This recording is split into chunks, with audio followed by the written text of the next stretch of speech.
meat. All right, folks, we are in the kitchen with Chef Catherine O'Brien from Terra Cotta Wine Bistro making a spaghetti squash quinoa cake. We're also talking about New Mexico Restaurant Week coming up. Right. So tell us a little bit about this dish. What are we using to make this? Okay, well, basically I thought of this because quinoa is a great carrier with spaghetti squash. It's an underused vegetable.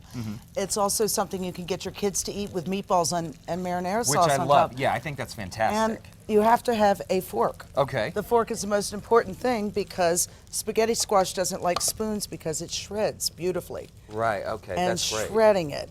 And that's where, and then it's also just a great, it's just an underused vegetable, but it's great.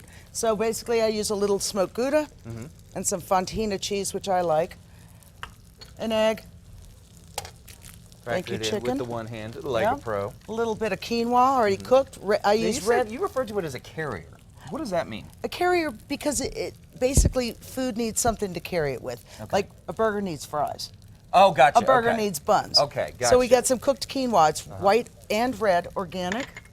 I like to put pumpkin seeds in mine, Okay. little panko and ricotta.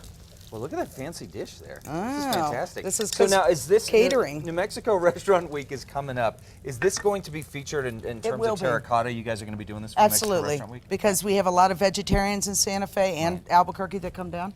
It's very important that we facilitate their needs for good food and interesting food. I mean, they don't want to eat vegetables and portobello mushrooms all the time. Right, so sure. that's why I had a dream about this, so this works out good. I also incorporated a pesto that I like to make Okay. with baby arugula. That's we get organically, and it's also farmed in New Mexico. And spinach, baby spinach, and I use pumpkin seeds, toasted pumpkin seeds, which are really nice as instead of using nuts because there's Right. so many allergies to Absolutely. nuts. Yeah, absolutely. So now, Terra Cotta, where are you guys located? Before we lose time, I want to make sure that okay, folks Johnson watching- Street, and it's right past the Santa Fe School of Cooking. Okay. And there's big banners, and it's an old adobe building, over 100 years old. Fantastic. All right, guys, we're going to continue working on these cakes right here. Stay with us. We're going to get a final look when we come back on Style. This looks fantastic.